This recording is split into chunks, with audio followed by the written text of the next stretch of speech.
Elections for you. We plan to win in South Carolina and Michigan and Nevada and California and then all the way to Washington, D.C. Yeah!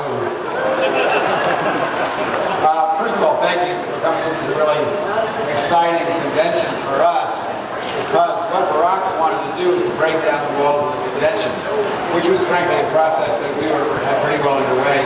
As many of you know, there are 4 times as many bloggers as there were at the last convention.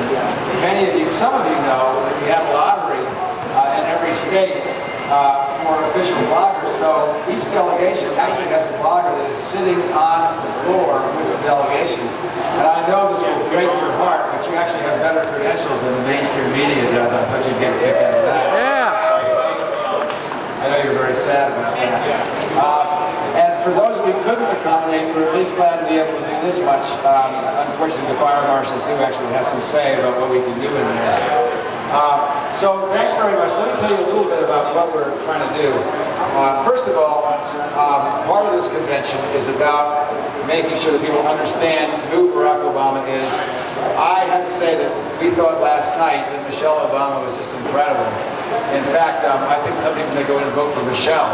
I think she really connected with the American people because her life is the life of a lot of American women juggling careers and kids.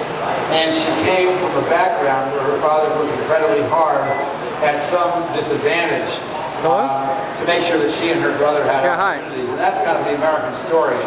Is parents working really hard can I call you back in a minute? and making sure their kids can do better.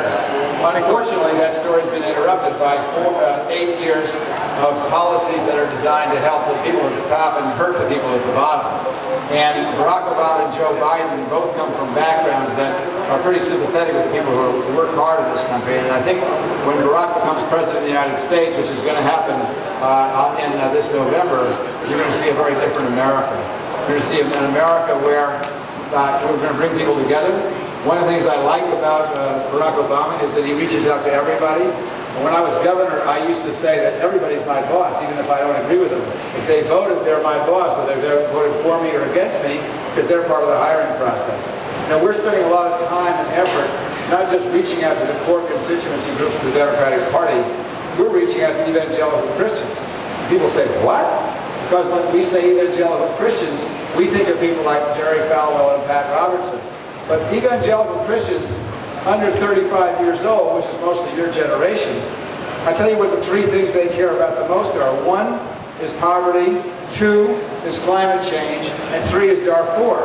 Now that sounds to me like a Democratic Party platform, and there's no reason that we shouldn't reach out and work with anybody who wants to work with us. We can disagree about some issues, but we ought to, message for the younger generation is, and Barack really is a new generation candidate, much as Jack Kennedy was in 1960, the message is, would you please stop fighting about the things that you can't agree on and actually get something done about the things that you do agree on.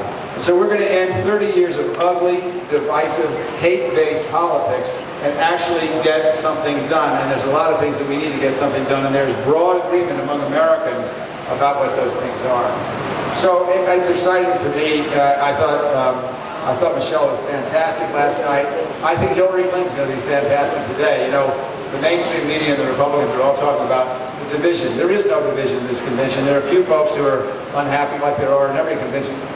Barack Obama gets a higher percentage of Republicans and Democrats to vote for it. Excuse me, Barack Obama gets a significant percentage of Republicans, but he gets a higher percentage of Democrats voting for him than John McCain gets of Republicans voting for him. I think we ought to remember that when these Republican spinmeisters get the cable guys in their spell. The fact of the matter is that we are more united than the Republican Party is, first of all, and that second of all, Hillary Clinton has worked her heart out for the last 6 or 7 weeks, going all over America. I've seen her do it personally to pull this party back together again. You look at the party platform that we have, it is a composite of work from Hillary Clinton and Barack Obama together. That platform represents both what Hillary Clinton and her folks wanted and what Barack Obama and his folks wanted. This is a unified party, despite the spinmeisters from Fox and CNN to the contrary. well, I won't go too far down that my message. People would be upset if I said what I thought, but I don't have to say what I think because you think it too, and you can write it without attributing it to me, right? So, with that, I'm trying to think if there are any other things I haven't yet covered. I thought I'm happy to come around, spend a little time. I definitely intend to head for the barbecue table because that corn and the brownie is more than I think I can. This guy over here offered me his brownie, but I couldn't do that to him.